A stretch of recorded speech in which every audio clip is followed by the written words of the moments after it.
Roxrite, everyone. So I want to know, how did you start, right? And what was your journey to become one of the greatest of all time? You have the most titles. You've got documented, the most. maybe. I don't know. I think it's still true. I keep track of them. It is. I mean, for me, I started breaking in '95. I was 12 years old. I had seen breaking prior to that, but when I went into junior high, these kids that I used to play in the playground with, they started breaking at a school dance, and it really just caught my attention, and I thought it was the coolest thing because at that time I only had friends that were getting into trouble, going in a direction that wasn't necessarily the most positive. And then I had people that only played sports, so I didn't have the money to play sports, so I hung with these kids that I grew up with because they were just like me, immigrants like me.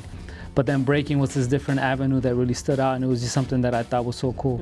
And as a 12-year-old kid, it just gives you your own, I mean, for me, it gave me an identity, and I felt like I was meant to do this. And yeah, I mean, from that day on, started in January of '95, I never stopped. And I worked my career almost backwards. So for many years, I just competed for fun. I had jobs. I just worked on the weekdays. I delivered pizzas for like 5 years. So I would deliver pizzas.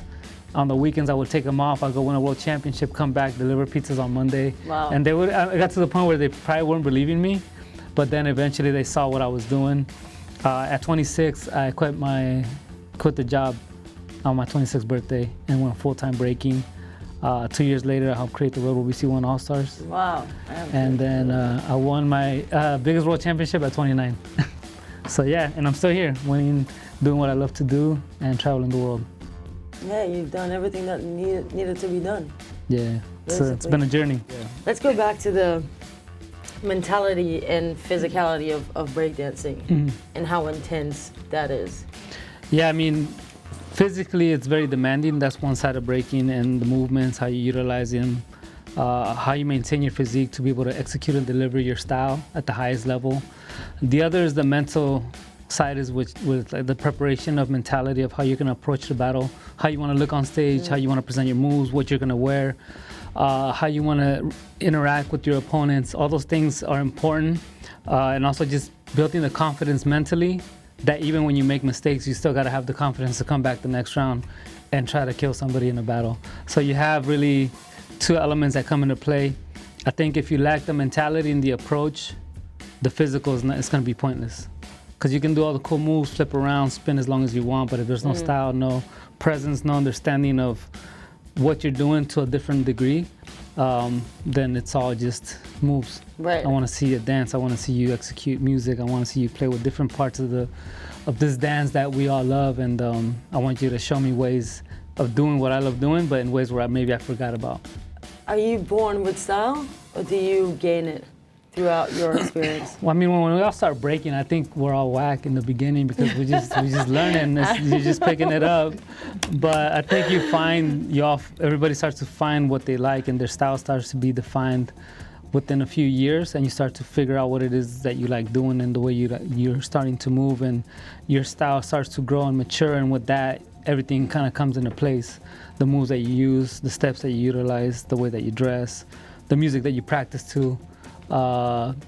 Maybe you're doing things that the scene is lacking, so you're trying to find ways to stand out with your style. So yeah, I think you grow into it, and then you learn it basically. Yeah. For me, of course, there's different style, right? You have like maybe the fashion, maybe you're speaking fashion. So fashion is something you can grow into as well, because I mean, for myself, when I was a kid, I didn't have much money, so I couldn't afford certain things that I wanted, but you make with what you got at the end of the day.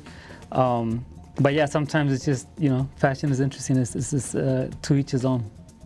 Right. I think when I'm saying style, it's not just fashion. It's also the way you stare your opponent, the way you finish at the end. Exactly. The way you freeze.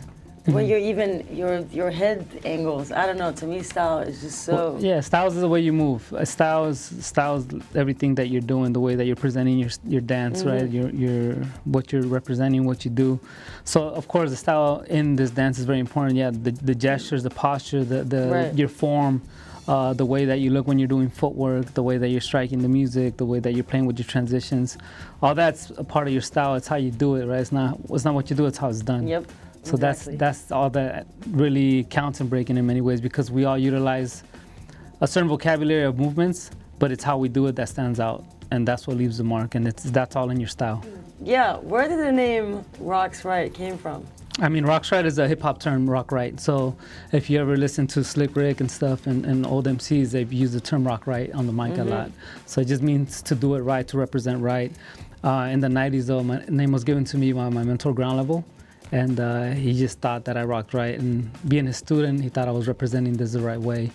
So that's how he blessed me with the name Roxrite. So I love that. As you know, before the name had to be given to you. Yes, the next question is, how important is b-boying to what has now become a global culture? Oof, I mean, it was actually many people, when you do your research and you go back, breaking is one of the first elements in hip hop that really pushed hip hop to the masses. Especially when you look at it on the international side, a lot of people started breaking first before they started rapping. So you have breaking become this basically culture. It's a part of a culture. It's part of hip hop culture, right? So you have breaking, you got right. MCs, you got style writing, you got DJing. So all of that. MCing, yeah. So you package all that as a culture. It's being presented as a culture to the world. From something that came from the streets of New York, right? Goes out. Breaking is one of the first things that everybody falls in love with. It's one of the first things that is utilized by the mainstream to present this new street culture to the world. And when they were touring in the 80s around the world, they were bringing breakers all over the place. And yeah, breaking is very important because it's also a big on fashion. When you look back at the MCs, they were dressing like rock stars for leather stuff and these like, I don't know, like mean coats and all these weird headbands and weird glasses. B-boys had simpler fashion. They would have Puma swags with fat laces, tracksuits, name buckles. Yeah, they just look fresh, always look fresh. And when you're dancing, I mean, we're not holding a mic to speak about ourselves. So what is going to present, what is going to be remembered is your fashion, what you're rocking, the kicks you're wearing. So to this day, that mentality still carries over throughout the generations of breakers that have come. It's what you're rocking, how you rock it. It plays a big part. And because we are not speaking, you only get to see us physically do what we love to do. The fashion that you wear is the way that you present yourself. So we're our own artists. When I hit the stage, I want to make sure that I'm wearing something that looks ill, and that when people see it, they're going to wonder where I got it from. What are those shoes? What is that hat you're wearing? Where is that shirt? Or what does it say on your shirt? All that stuff matters because that's our way to present ourselves and promote our crews, our names, everything that we do. What does it take to get to this level of breakdancing? Exactly, everything. Break it down for me. Well, one, it takes a lot of work, a lot of commitment, a lot of discipline. You really have to understand the amount of hours that goes into this because it's not something that you can pick up and ride or something that you can just throw through a hoop. This is something that really physically exposes you if you're not good at it. So I think it's really a hard style of dance. I think that also for you to get to a high level of this, you have to really be a student to this. You really have to understand the history of it, its origins, the approach of it, the different approaches from different people, because breaking in many ways has a lot of hidden masters. So if you're able to find somebody that has that knowledge and is able to put you on and give you that information that maybe a whole different side of the world doesn't know about, you have an upper hand on something that a lot of people don't. So there's learning styles, learning different things. So once you have the moves, once you understand that mindset that goes behind the approach, that's what unlocks a different level of breaking. So you can do all the crazy moves again, like I said earlier, and you can still make it and do all that. But to be remembered, you got to leave a mark with your style and your approach of movement. I'm a hip hop dancer, right? And it doesn't go vice versa. It means that you can do hip hop. I cannot do breakdance. I can try.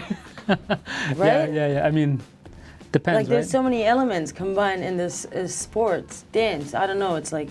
Yeah. Well, because then you have that side, and then you still got the battling side. So the battling is almost its own art to me. So breaking itself is one art form. The way it's presented in battle is like a sport, right? But in battling itself, it's an art form as well, because you have to know how to expose your opponents and how to beat people that you're not supposed to beat. On paper, I was supposed to lose to a lot of people I lost to, and I beat them in big events. So it's all strategy, right? It's knowing. How does it feel to be so chill when you have so much respect for your craft? I just live. I try not to get too caught up on what I've done. I'm still in it. I'm still living it.